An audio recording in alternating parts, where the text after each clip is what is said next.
And there's a lot of people who don't want to be honest with themselves. Like, where are you at? The younger generation, they look like, why should I get married? They don't know what marriage is. If you don't know what marriage is, you don't know who God is. Yeah. I never thought of marriage when I was in the world because I never seen marriage. Marriage was designed by God simply by the way that he loved. So if the love is not loving the way Jesus says, is it really from God? And we're so eager, like, ooh, marriage, kingdom marriage. Ooh, I want to be a wife. Do you even know who you are as a wife?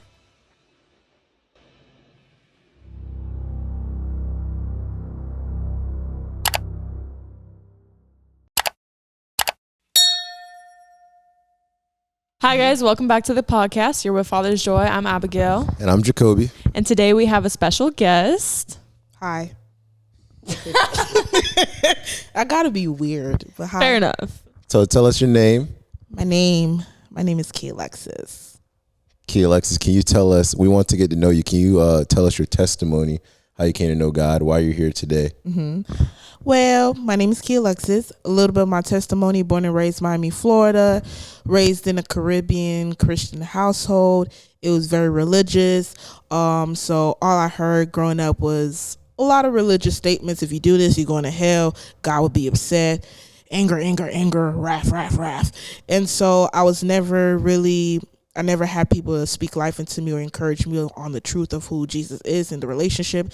So throughout my journey, I found myself just trying to seek for love in all the wrong places, through porn, through boys, through homosexuality, through all different outlets, smoking weed, and just being a rebel in all the bad ways possible, until there was a point where I was just tired of my lifestyle, tired of the person I was, and I didn't know who I was. I was deeply desperate to know who I truly was in terms of being a woman, because I've done things as a young girl that I wasn't proud of. So I'm like, God, I know you exist. I know of you, but I don't know you. And so I don't even know me, and what I'm doing and how I'm portraying as this girl, I don't like her.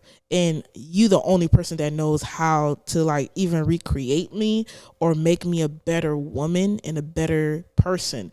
And so that was my heart intent. And so rededicated my life to Christ, started walking, pursuing Jesus. And then from that point on, he just called me to do music for his name, giving him glory, and just being a creative in general. So I do a lot of creative things. And so here I am, pursuing the heart of Jesus. Well, that's her testimony. And a lot of her testimony that she hasn't shared yet, because we're going to share more about it today, is her singleness season and her obedience within her singleness season, and just how God guided and directed her throughout that. So also how she's an artist. Oh, and that too. Can't forget about the music. But we just want to be able to share with you guys all the different seasons of dating, the different times that we go through. And this week is singleness. Next week will be dating, then engagement, and then marriage. So Alexis was someone that came to mind when we were thinking about this podcast, just because we've seen her in her singleness, and we've also heard her songs in her singleness, and just the obedience to remain steadfast in that, because it can become very wearisome, especially when those around you are beginning to date and beginning to get married and beginning to go through all these different exciting stages, and you're just there. You're like, okay, God, where's my part in this? So we're just gonna get into all of that. Jacoby, if you want to ask the first question. So in your singleness, what would you say is the biggest thing that God's taught you in that time? Because I'm not sure how long you were single for. Still single. Well, you talking to Still single, baby. Ain't nothing there like. Well, what I'm trying to say is, before you were in the talking phase, Yeah. like what was God when it was just you and God? Yeah. What was God speaking to you? What was he teaching you the most in that season to prepare you before the talking phase? Healing.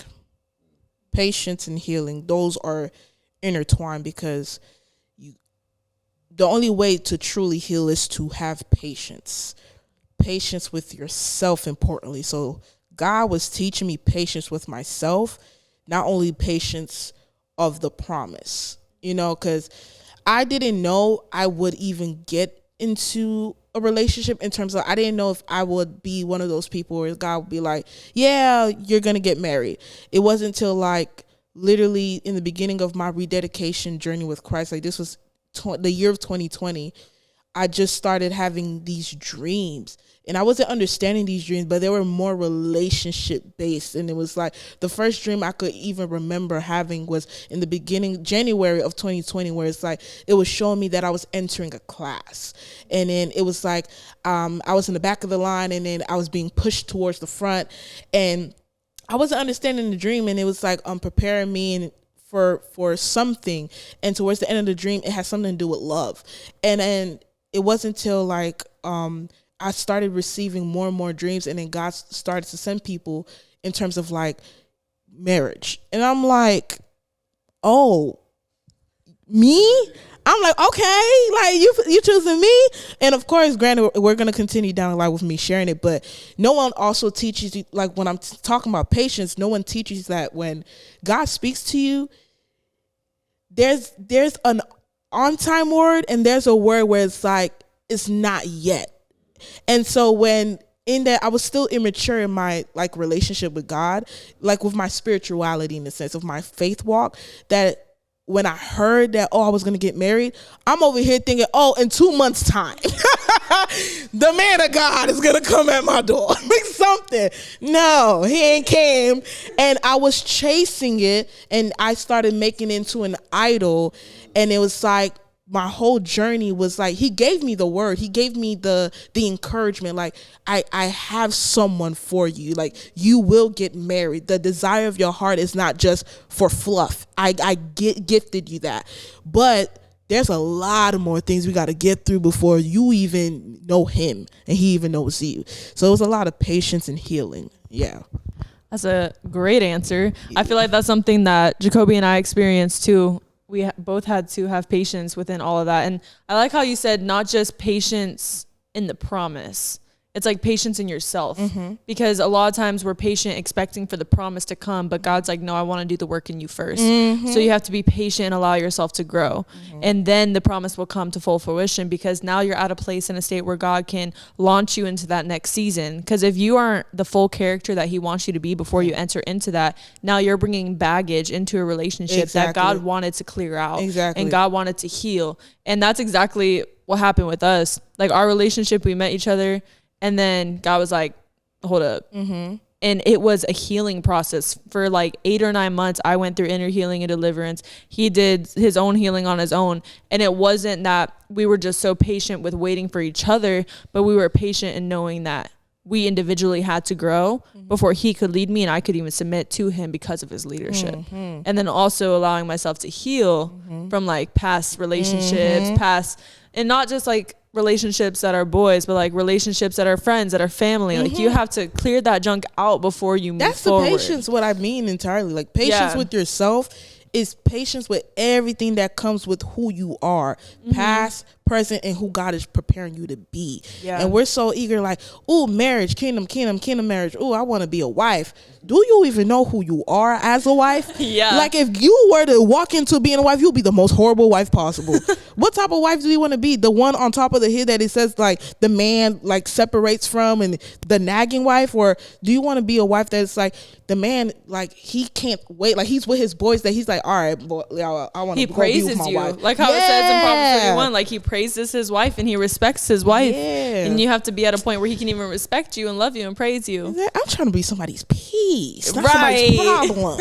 I like how you said when you said you was getting all those dreams and everything, you thought it was going to come tomorrow. You thought it was going to come in 2 months. For sure. No, it was bad. I really thought it was going to come like next week. It was bad. And that's part of like the healing process and the waiting process. Like he prunes things out of your life in that time so you could continue to heal. And he brings things to your mind like, oh snap, if I got in that relationship, that probably would have been ugly. That probably wouldn't have worked. And maybe it would have worked, but it might not have went the way that you wanted it to go. Exactly. And it's like he has to test you with certain things. And, you know, if I feel like sometimes if he showed us the big picture, we wouldn't either. We wouldn't even want to walk to it. Mm-hmm. We wouldn't be able to bear it. Mm-hmm. Or simply we try to get it and then we just mess everything up because, you know, we just messed up people. But that's why we need God. Yeah. But I really like that, though. Mm-hmm. So then the next question we have is, how did you deal with comparison when it comes, that part, because I think that, like, I know because we're more than just doing a podcast, we're friends. So like, I know you saw 1, 2, 3, 4 at least 4 marriages in the past year, and you were even like a maid of honor for one of them. I don't know if you were bridesmaids for any of the others. I was but part of. I was just one of the people in the wedding. Yeah, but, so you were a part of a lot of that, and you saw these relationships even come to be because they've been your friends for a while. So it's like, how did you manage to not compare and when that thought did come up, like remain in a place of patience and knowing that your time will come when it's your time, and just celebrating your friends? Because I think a lot of times it's really easy for us, if we see another couple get married, another couple get engaged, it's easy to be like, dang, God, like I'm sitting here and I'm being patient and like, when is it my turn? Instead, God wants us to rejoice for them. Yeah. Because God's like, no, I put this together. I made this union together, and I want you to rejoice for them. So how did you switch a mindset from comparison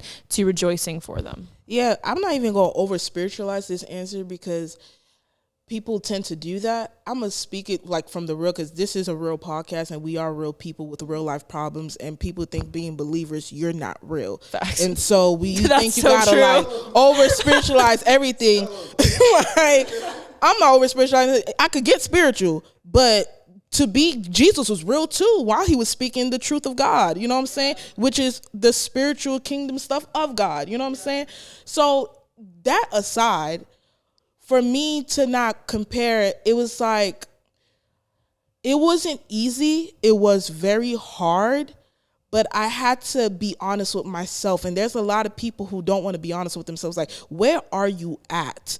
Don't look at your friends. Don't look at your family. Don't look at the people around you. Where are you at? Like, be honest with yourself. And there's a lot of people don't want to be honest with themselves. Reason they blind themselves and they deceive themselves into stuff, and they want to blame it on God. Don't do that.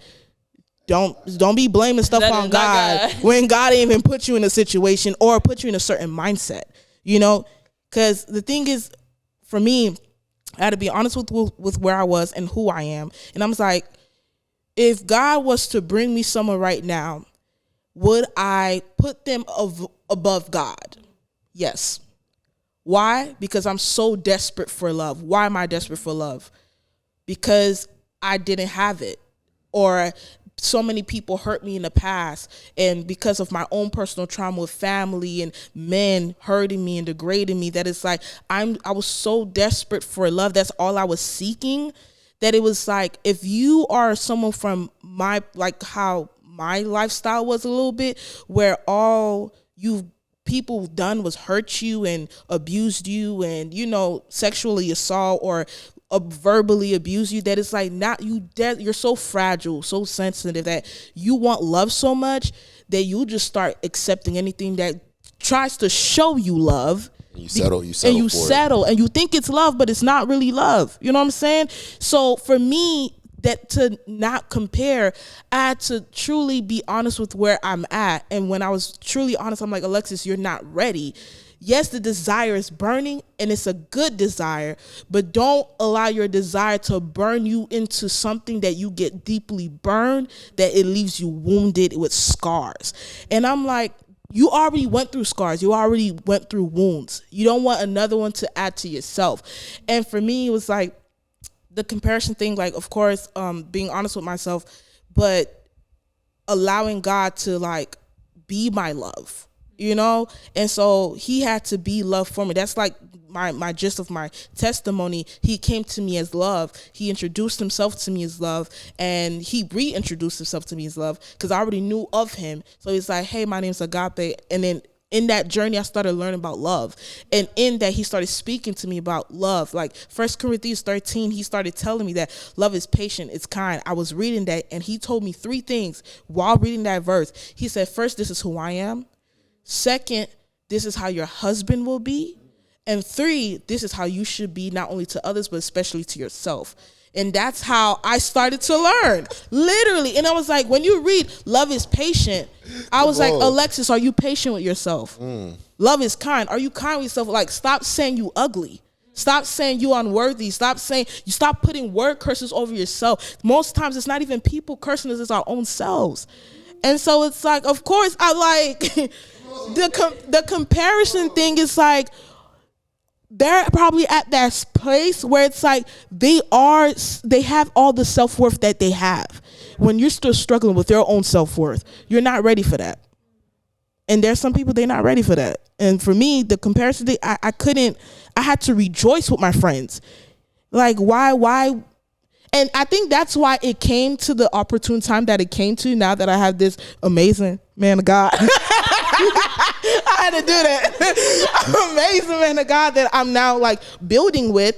That it's like, if I wasn't rejoicing with my friends, my friends can even be a testament and tell you, I would pray for them.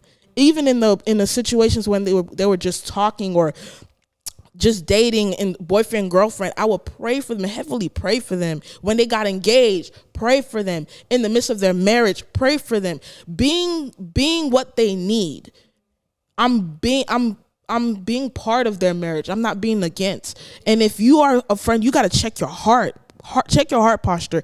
Are you a friend, or do you want to be a friend who's being a part of their marriage or against their marriage? Do you want to be part of the blessing or against the blessing? Because that will quickly reflect what comes for you next in your life.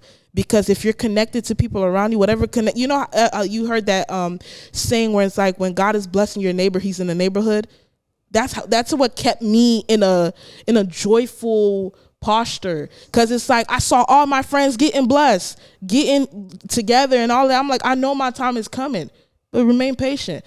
Like, it's coming. Like, why do it got to be 2 years earlier? It's gonna come. People think it's not gonna come. It's going to come. You just want it to come quickly. Yeah, you went crazy. You ain't have to snap like that. Yeah, that's wisdom though. But I think the biggest thing in that is like putting the pride aside to check yourself and make sure, like, God, am I ready for this? Yeah. Like, continue to ask him, am I ready for this? I remember when I was praying for her, I had to keep asking God, am I ready for this? What else do I need to do? He gave me a whole list of things I need to do before I could even ask her to be my girlfriend. And I was just like, dang, like, I really have to do all this? I thought I was ready. And then I had a sit down conversation with my friend. He was like, bro, are you going to be able to do this with her? Are you going to be able to do? I was like, dang, well, you, oh, let me step back a little bit. Because folks are too quick, like, kingdom marriage, they think of like, oh, children, doing mission, and that's great, the mission, the ministry, but they're mostly so fixated on the wedding. They're mostly fixated on like, oh, I have someone to lay up with. They mostly fixed on like cute couple pictures, but they're not ready for the hard conversations. They're not ready for that person gonna make you cry. Like, you think that this person's not gonna make you cry, like you're not gonna make them cry, like you think you're perfect. No, like, we're human, like Jesus even knew that when he was on that cross, he knew he was even dying for people who would not even love him back. That's the true sacrificial love. You have to die to yourself. Jesus died knowing no one will love him back. Some people will not love him back. Most people will not love him back. And are you okay with entering into a marriage that there's going to be some days where it's like, that person's not going to understand you. That person's not going to like hear you out, but are you going to choose to sacrificially die to yourself and love them regardless? People are still struggling with themselves and their ego and their arrogance and ignorance, that you're not ready to really take someone's heart into initiative. That's why I know God is not going to bless you with his son's heart or his daughter's heart if you're not ready to hold it properly. And how can you hold it properly if you're not allowing him to hold your heart properly? But that's it. Yeah, no, that was good. It was like, when you were saying sacrifice and everything, the biggest thing I think of is the imagery of Jesus in the church. So in the Bible, it talks a lot about how Jesus is the groom and the church is the bride. And Jesus gave himself up for the church. And so for those that are in a singleness season, the biggest thing that I can encourage you is Jesus is the ultimate groom you'll ever have. Before you ever have any other groom, before you have any other bride, he is the ultimate groom you could have, because he gave himself up for us to live a life of spiritual life and not spiritual death. And I think a lot of times we miss that, and we miss that marriage was designed by God simply by the way that he loved. So if the love is not loving the way Jesus says, is it really from God? Is it really a love from God that allows for fruit in your life, or allows for prosperity in your life, that pushes you closer to God? And it's like, until you understand that God has that love for you, why would he send someone else into your life? Because like you said, the idol, it becomes idolatry really fast, and then they become above God. And then you're like, wait, I'm not getting the love I need, because you didn't originally get the love from God in the first place. Yeah. If you're not filled by God, how are you going to know how to love someone else? And also, if they don't love God, how are they going to know how to love you and hold your heart, just like you said? And the imagery of like the bride and the groom all throughout the Bible, it's beautiful. And how he talks about even reuniting with the bride and the new coming of Jesus, and how he is excited to come back to his bride, to take his bride, to cover her, to bring back and sacrifice himself yet again, like bringing us to eternal life with him. He doesn't have to do that, but he chooses to. And sacrifice goes back to, if you're not willing to lay your life down for that person, are you really ready to be in a relationship with that person? And it's like switching from flesh to spirit. Like, you can only love someone properly if you're loving out of the spirit. If you're loving out of the flesh, most likely you're loving out of lust. And, well, yeah, I could go on about that. But I just love the bride and the groom analogy, and also just how even when people get married, there's an altar. Yeah. And a lot of times people don't understand the significance of the altar. The altar is to signify that you're sacrificing your marriage to God. You know, like in the Old Testament, they burn animals, they do all these things. It's a covenant. It's a blood covenant they make with God. And when Jesus died on the cross, it was a blood covenant. Yeah. And that the veil was torn, that we could be saved by him. And now when we get married at the altar, it's a form of sacrifice to God. You sacrifice that marriage back to God. You give it to him, because without him, that marriage will not succeed. It won't. And so to know the bride and groom imagery, and to lay down not just yourself to your husband or to your wife, but also to lay it back down to God, and to sacrifice that at the altar, and like knowing that he has to be the center, otherwise it won't succeed. Yep. I feel like the biggest thing in the singleness season is people take it for granted. Like, that's a season where you're supposed to work on yourself. You're supposed to build your relationship with God. That's like a pivotal moment in your faith, because that's like, you're building a foundation with just you and God, solely just you two alone. Like, if you're thinking about women, you're thinking about your career, you're thinking about everything else, how can you even build it? Like, we first need to have a relationship with God before anything else. Like, how's your quiet time? How's your devotion? How's your Bible life? How's your church life? Are you taking time to go to church? Are you taking time out your day to spend time with God? If you're not doing those things, are you truly ready for a relationship? Because once you get in that relationship, and you might not be ready to lead, you might not be ready to provide, and then you're like, dang, maybe I should go back to being single, but it's already too late. You're already in that relationship. So it's like, dang, now I really should have taken that time, been intentional with that time, that I could have prepared for that woman. I could have prepared for that man that God was going to put in my life. And just don't take that time for granted. But I like what you were saying about healing and being patient. And a lot of people say that, like, what can I do to be in a relationship? Oh, you got to heal from your past traumas. You got to be patient, wait for that person. But we can always say that. Yeah. But like, what are practical steps that you can give somebody, like advice you can give someone how to be patient, how to go through healing to prepare for that special someone? For me, I can't base every healing process the same, because we all heal differently in terms of like what we've went through and where God is taking us. And so I could only speak on like a little bit of my situation, where people could just take it as little nuggets and they could run with it. Sometimes testimony speaks powerful more than advice. That's true, and that's real. And for me, it was like my healing, like I said, it started off in the beginning of like 2019. And that's when God started teaching me about love, by teaching him who he is first. And so I had to like heal from like past ideas and fake meanings of love, of what I thought was love, of what I've seen as love, like the tough love that I experienced from family, the trauma, and all of these other things from past situationships with different men, and even what I thought or deemed to be true about love. And so that was the first initial point of my healing, where now I had to like literally give myself to God to go through this sanctification process. And the sanctification process don't feel good at all. It's like he is picking everything and ripping everything out of you that does not belong to him, that doesn't reflect him, that doesn't represent who he is. So even with things like mindset, like when he like talks about like transform the renewing of your mind, do not be conformed to the ways of this world. I remember when I came across that passage for the first time, that was part of my healing journey. And I'm like, well, I gotta renew my mind on certain things I've seen, where it's like views on sex, views on purity, views on love, views on identity, because even I shared a little bit briefly on how I used to live a homosexual lifestyle, and so even with that I thought, oh, I like this sex, or this is who I am, or, and we love to say this a lot, or this is who I am, this is who I am. We don't truly know who we are until we seek the Father's face and he share to us, no, this is who I created you to be from the before I placed you in your mother's womb. I knew you. I crafted you, fearfully, wonderfully, beautifully made, all that is written in the scripture, because he designed us so well that he already had an idea for us, a mission for us, a life for us. The friends that we have and connected to, the kingdom friends, the Christian friends, he already knew them. And the same way he created them, and he already had a life and an opportune time for them concerning their ministry, their calling, their life. He already knew that he will have to design you two to be connected to their path and their walk. It's like God is so intricate and detailed with how he does things. Even that, like, it all circles back to healing. Like, it's mind-boggling to me, because even with that, I'm over here like, giving myself to God, sanctifying myself. And I had to like renew my mind, of course, but also be honest with myself. I'm like, God, like, I hate this. Like, healing doesn't feel good. I hate the healing, but I need the healing and I want the healing.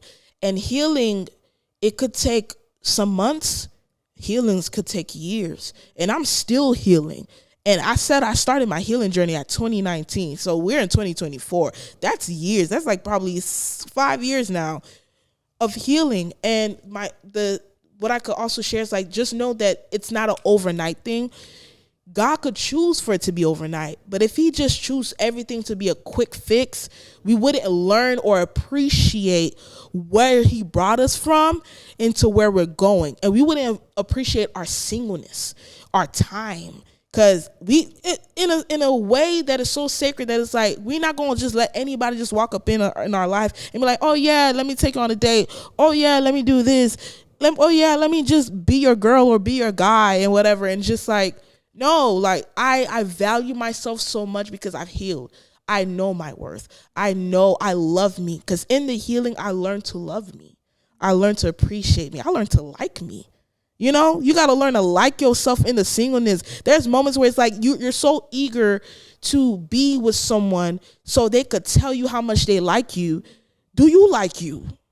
You want someone to tell you for you? How can you even receive the truth of what they're saying when you don't even know the truth of who you are of yourself? How can you, oh, I like your laugh, or I like the way you think. Do you know the way you think? You're just going based off of what other people say. And it's just like, we're so fixated on like, I want to hear this. I want this. I want this. But are you sharing it with yourself? Are you writing love letters to yourself? That's a form of healing. Are you writing truths like, hey, I love you.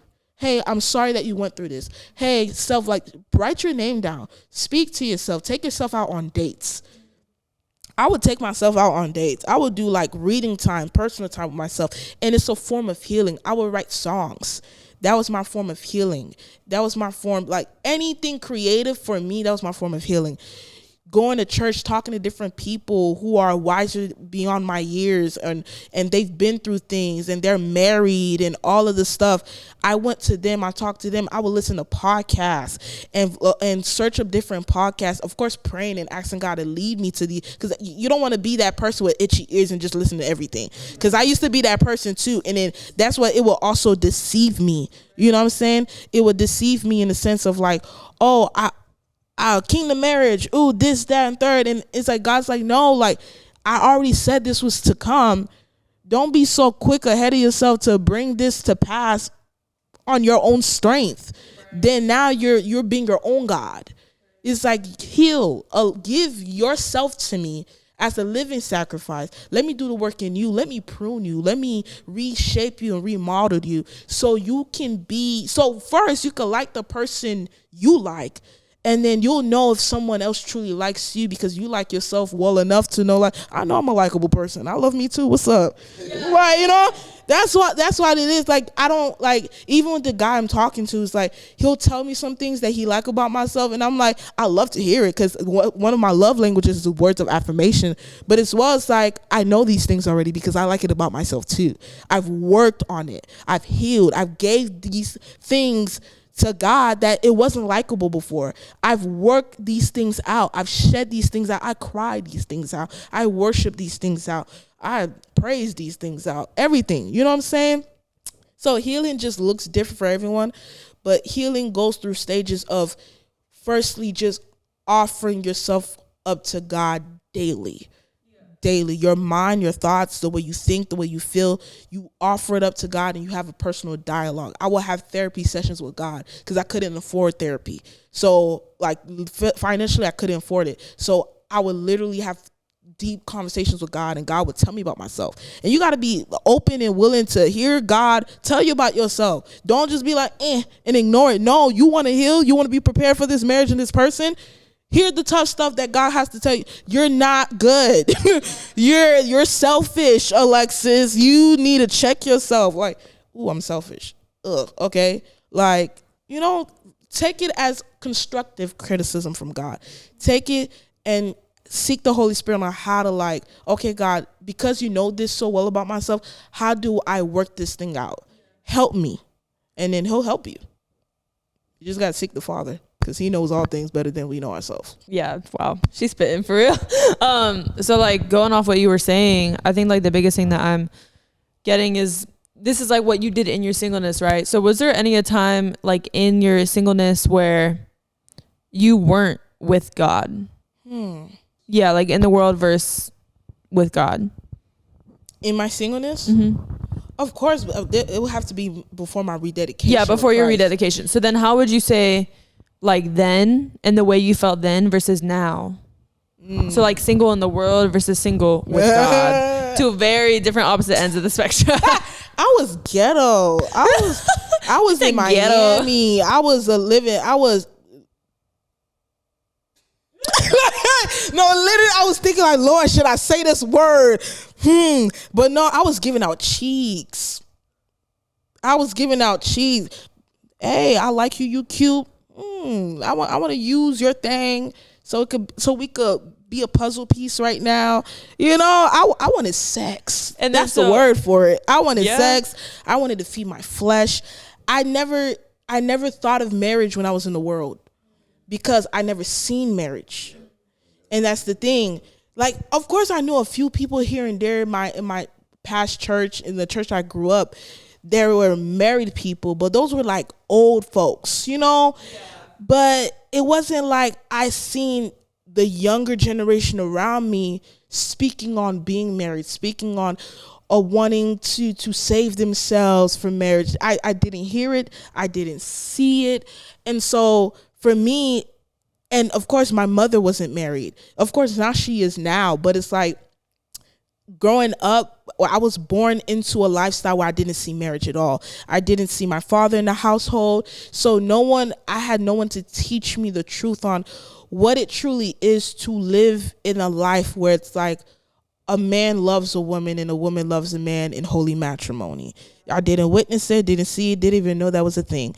And so for me, growing up in Miami, all you see is like people having children out of wedlock. It's just straight up truth. It's just people are quick to become baby mamas and not become wives.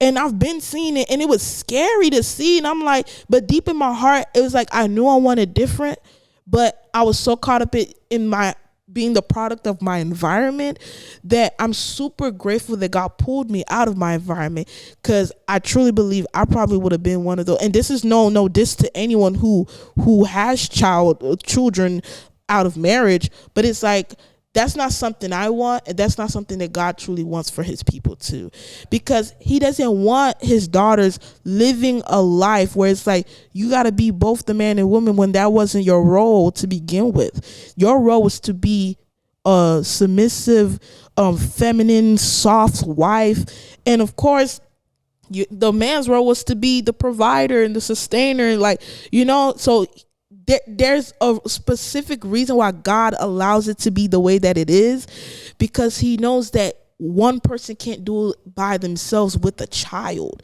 And so it breaks my heart to see. So it's like, even with that, like, my view on it was very distorted, that it's like, I didn't think that I would be married. I thought I would have kids before I would even be married. And I didn't think that my marriage would even be great at all, because I didn't see it. And so that was just how I saw it and view it. And that's how, like, from like the way it like shifted was because I started to seek truth. Jesus. I started to understand, like, and read the word. Like, when I was reading Ephesians 5 and 1 Corinthians 13, like, oh, this is love. And I started, like, when I moved to Orlando and started going to American churches and stuff like that, I was started to see, like, marriage, like, frequent, like, married people everywhere. I'm like, whoa, like, it was great to see, because it's like, and it was new to see, and to hear that, oh, that could be me too. It was very encouraging, because I didn't see it, and I didn't have no one to encourage me to be like, Alexis, this could be you, but this is the way to go about it. So yeah. And I think it's crazy because a lot of people look at marriage in today's, like, the younger generation. They look at, like, why should I get married? They don't know what marriage is. If you don't know what marriage is, you don't know who God is. Yeah, they say it as a way, like, oh, I don't want to get married, or marriage is a scam because it's just a piece of paper. I never understood that. It's not just a piece of paper. Yeah, the paper is to really legally like show, like, this is the entrusted person that you could share everything with. Documentation. They don't do that for boyfriend and girlfriend. And granted, there's some boyfriend and girlfriends, they living together. Not dissing you, but I'm speaking on some truth. Like, you don't see that check mark on the papers for life insurance. Oh, check for boyfriend. No, you got to check for husband or wife, because that shows the importance. You're not that important if you're a boyfriend, because you quickly could become non-boyfriend any point of given time. That's why even if you are boyfriend and girlfriend, or even fiance, you're still single truly in the eyes of God until marriage. That's why marriage to God is so important. Marriage in period is important, you know? And people just look at it as like, oh, it's not that big of a deal. It is big. Because look at the facts around you. And that goes to also, like, marriage in God's eyes is when the two become one, and the two become one through sex. So a lot of times I think sex has been seen distorted. Obviously, in today's society, it's very much like you said, how you were in Miami before. And that anyone that doesn't know of the gospel and haven't seen marriage, like, that's expected. You haven't been exposed to the goodness of God, and you haven't been able to see a true form of marriage in God's eyes. And so I think as far as that goes, it's like the paper, yes, but really the two become one when there's sex. And now it's not just a physical thing, it's a spiritual thing. Your souls are woven together. I've been through soul tie, child. Yeah, it ain't sweet. Soul ties is a real thing. When I said, like, he was struggling with demons, and I was struggling my own form of demons. Why I gotta? And then I sleep with you, and I lay with you, and now I'm struggling with your demons. Now I'm more depressed. I'm more suicidal, and it really led to a place where I almost ended my life because of it. And people think, like, no, it's because, like, when you tie your soul to a person, the soul is their consciousness, their whole being, you know what I'm saying? And the spiritual attacks that connects with them, that's a whole different ball game. And so I came red-handed first face to face with that. And I was like, in high school, I think I was like, it was a senior, so I was like 16, 17 at the time. My first soul tie ever, and my last. Because baby, baby, we don't need that. When I said I was in fear of my life, because I was obsessed with this man. Like, literally looking back, I was obsessed. Like, I will walk. We lived like 2 blocks away from each other. I will, like, for no reason, I was like, oh, I told my mom I'm going to the library. No, I'm walking past this man's crib to see if he home, checking his window. And I'm truthfully saying this because I was obsessed. And it wasn't truly me. It was the soul tie. I was my whole, and woman, when we love or when we give ourselves to each other in such a sensitive or vulnerable moment in that time, we are giving everything. And so we are connecting ourselves to each other in such a vulnerable, sensitive way that it's like everything everything about like, oh, who that is, like we start acting a little cuckoo, and then now the man like, why she going crazy? Because men outside of marriage aren't thinking sex as an emotional thing, there's a book, you might have heard of it. It's called Swipe Right by Levi Lusko. Yeah. And it says, like in the world, obviously, it's girls play at sex to feel loved and guys play with love to have sex. Mm-hmm. And when you're not in God, that's typically how it's seen.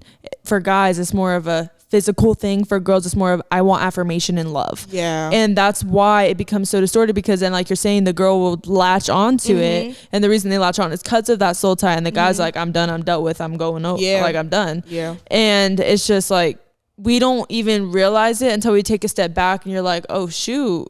I was obsessive over that person. Yeah. I was like tied to that person. But that's when you get to see like the negative side of it and the demonic side of it. But then when you start to see the God side of it, like when you're married and you're intertwined with your husband, like the one that shows the fruits of the spirit, the one that leads you and guides you and directs you, that's what God has for you, because he doesn't want you to be battling those demons. He wants you to be prospering in the blessings that your husband is as well. And or I your don't wife. want to like make put soul ties as a bad thing, because there are good soul ties. There's good soul ties with your churches. There's good soul ties like with your husband and wife. And there's bad soul ties with my personal experience. It's just like, you don't want to tie your soul to just anything and anyone, you know. And there's soul ties with porn. Literally, like you're tying your soul to something. You're tying your mind, everything, your whole being, your will. You are literally submitting yourself, watching this thing. You don't even realize you're connecting on and on to something, to spirits, you know. But that's another topic for another day. Nah, you were really saying that it is good soul ties. Like Jonathan and David in the Bible, when I read that, I was like, hey, yo, like, are they gay? But nah, it just shows like even like you can have best friends, and some friends, like I got a best friend named Stanley. When I'm thinking a thought, he thinking the same thought. She got a best friend named Emily. When Emily thinking a thought, she thinking the same thought. And it just goes to show like there's covenants in the world, and marriage is a covenant, and God is love, and he's introduced that first covenant.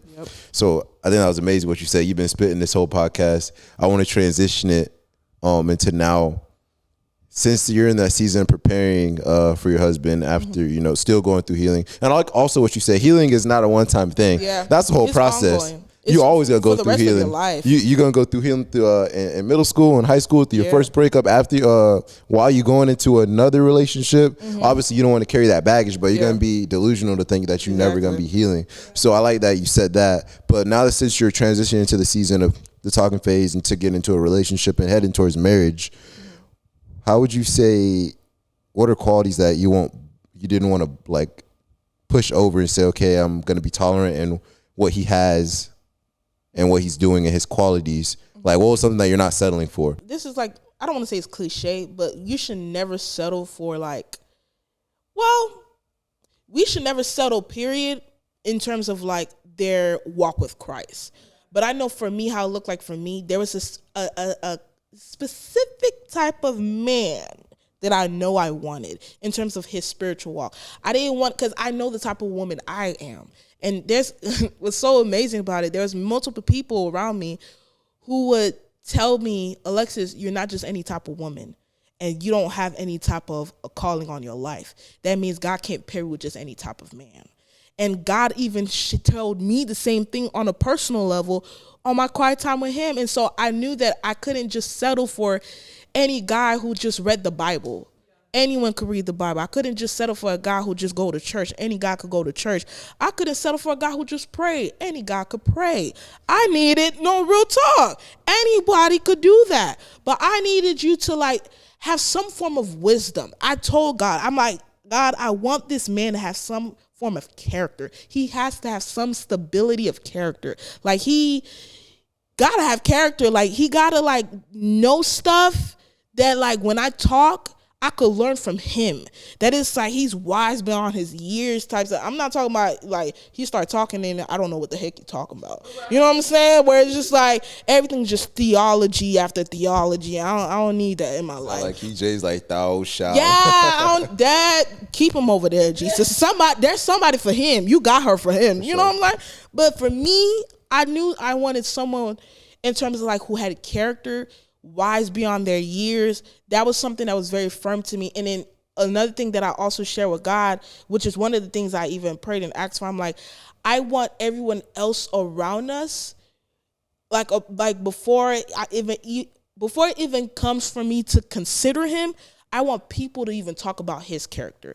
Like when you think about Ruth and Boaz, one of the reasons why Ruth like even leaned in more to even hear to know who Boaz was, because she heard from Naomi about his character. She heard from everyone else about his character, what type of man he was. I want people to talk about your character like, oh yeah, this person, yeah, he's solid. Yeah, that's a great pick. And after people started saying that about the dude I'm talking to, I'm like, go ahead. That's a great pick. I'm like, so yeah, that was one of the things for sure. So You ain't lying, because that Ruth and Boaz was that guy, and Ruth was. When I read Ruth, it's like one of the shortest Bibles one of the shortest books in the Bible. It was. But I was just like, bro, it's so much meaning to it, because she was so humble. She put her pride aside. She went to serve that man, and through her serving, like, God honored her heart posture. And God wasn't even mentioned in that book either. Well, Jesus came from her bloodline. That's the craziest part. Like, if she wasn't obedient. But transitioning from like singleness to now your songs, and also with singleness, because you do talk about singleness a lot in your songs. We just have a couple of songs we were going to bring up. So one of them is the album about your future husband. I think it's called Dear Melody. yes. So in that... Yeah. I love talking about it. Yeah. She's like, yeah. I love talking about it. Because no, honestly, God shows me his power through that album. People, like when I was walking in the process of doing that album, people were looking at me crazy. Like you're going to do a whole album about your future husband? You don't even know that man. And I'm like, okay. And that's the whole point. You got to prophetically speak into your life and into that man before you even see that man. And so there's power in the tongue when we speak. And so for me, in the process of writing that, I was writing poems and songs concerning what I desire for my marriage and what I will love in terms of us connecting when that time comes. And so I find it beautiful and amazing how when that moment came to like me and the guy that now we're talking, God led me back to those poems and that album to listen to it. And I was shocked beyond my freaking head. I'm like, I remember writing about this and look at me now living in it. And then in the moment, I was kind of like, God, I don't even know why I'm writing this, but I feel deep in my heart burning to write it. And so I'm glad that I did. Let's see, there's 2 main songs and 3 main songs and that album that I really like. And one of them is Awaken Love. So it's about not awakening love before it's time. Yeah. The other one is 10 Reasons I'll Love You one. Because it's like a poem, like you said. I love he that. He said I like that. And then it was like he was talking. Yeah. He was like literally talking. Like, dang, I want to listen to see I want to hear the 10 reasons. Right. Yeah. And then it's also to the man I choose to love. And so it's like all these different areas that you prophetically spoke over, not only him, but yourself. Yeah. And the type of woman you would be. And just the beauty in that, because when you listen to these songs, it's more of just you talking to him in the future, but you're also talking to God in the present, because you needed that comfort of God is going to bring this into full fruition. I'm believing in it. Yeah. Because if you're speaking in it, you're believing in it for it to come to pass. Exactly. And I think a lot of times in singleness, people don't believe it, that it's going to happen in its due time.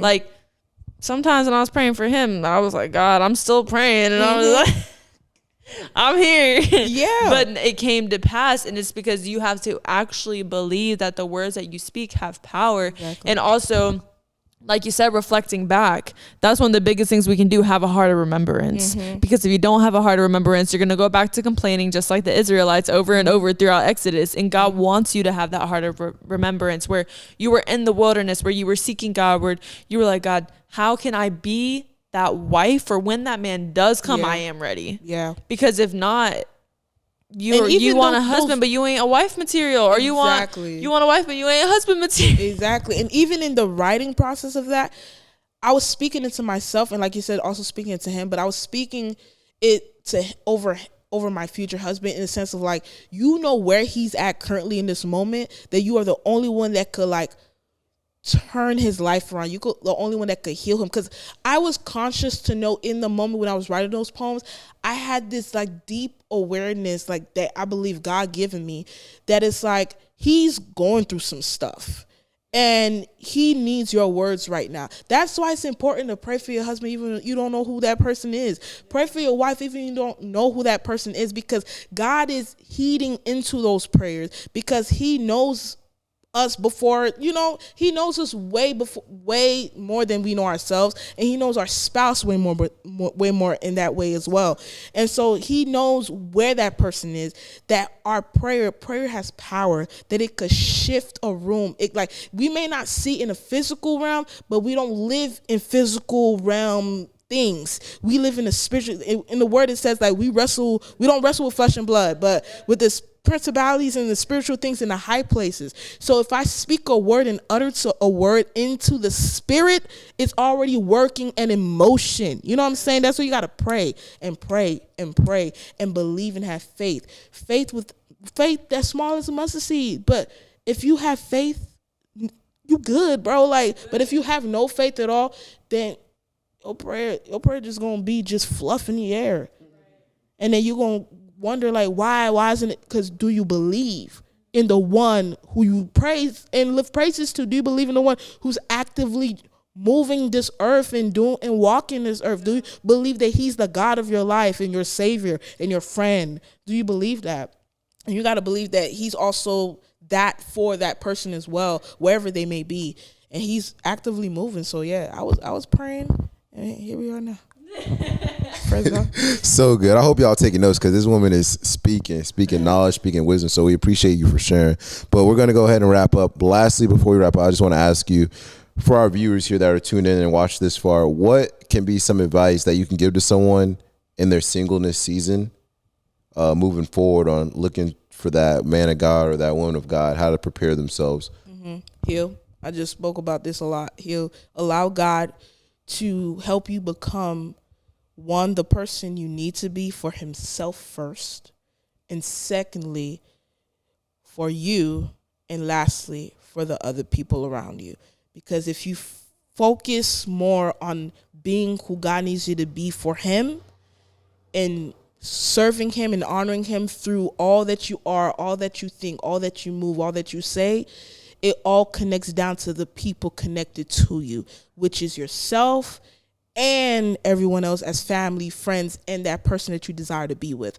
So give space, patience for God to work actively in your life. Continue to die to yourself and be an open and living sacrifice so God's spirit could work through you and for you to just heal and just like die and just become this whole new person. Because you want to be in level Z, well, you got to start in level A, and level A is seek his heart. Seek his heart like with everything, and you will find him. That's what the scripture says. If you seek him, you should truly find him. And then while you find him, just keep holding his hand. And if he moves, move with him.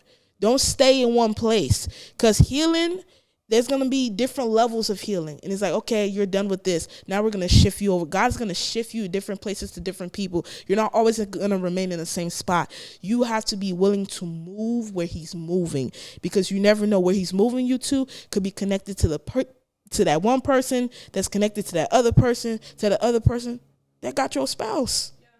That's what happened for me, literally. And then I'm a name drop a little bit, but literally it started with Caleb Gordon connecting with TJ Carroll, making a song, two different sides, Orlando side, Melbourne side connected. It started from that. One connection, making a song, to now both sides are blending and we're all friends. Years after, here we are. And that's all I'm going to say. Y'all figure that out for yourself. Hey.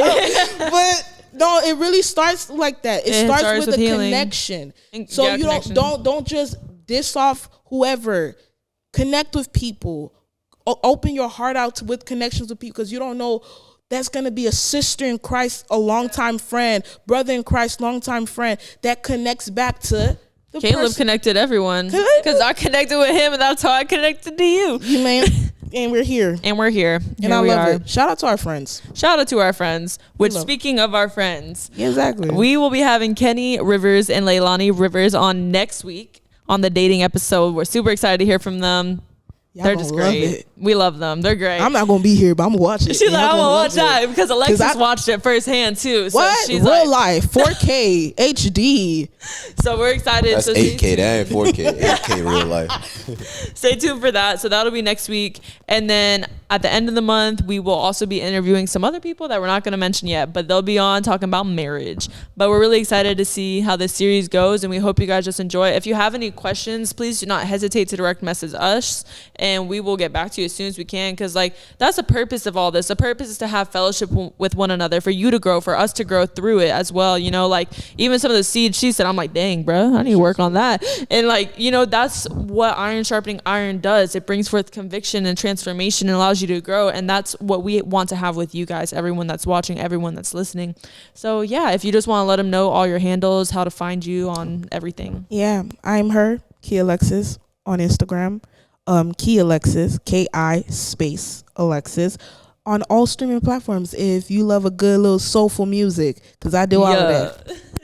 And also, go stream. We're filming on the day that one of her songs just dropped, so go ahead and make sure you listen to Safe. Fun it fact, is brand new. it's about him. It is about him. Fun fact. Go do that. Happy early Valentine's Day, and then y'all. the Dear Melody album, for anyone that is single, the Dear Melody album. And even if you're not single, heck, it's good too. Hey, check it out. And check it out, because that ministered to me when I was single. I remember posting it, and she slid up. She's like, "Yeah, girl, thanks for shouting me out." And now here we are, and like then we weren't even friends, and now she's like one of my homies. You know, a lot of people say that they say, "Well, I listened to your music and on my first day, and now I'm dating with this person." It's like not me being God using me as Cupid, right? Like, God said, she said Cupid. I like that. That's crazy. That's hilarious. So, anything you want to say? Nah, just let us know how we can pray for you guys. If this spoke to you guys as a testimony, let us know what impacted you the most. Just comment below, reach out to us, message us on Instagram. But we just appreciate you guys tuning in and all the support. After launching for a week, we've had so much support. So we're very appreciative of all you guys. And thank you for everyone that's going to be a guest like Ki Alexis. We thank you, and we thank you for your time. We thank you for your wisdom. we thank you. So yeah, we'll catch you guys next week with Kenny and Leilani. Bye.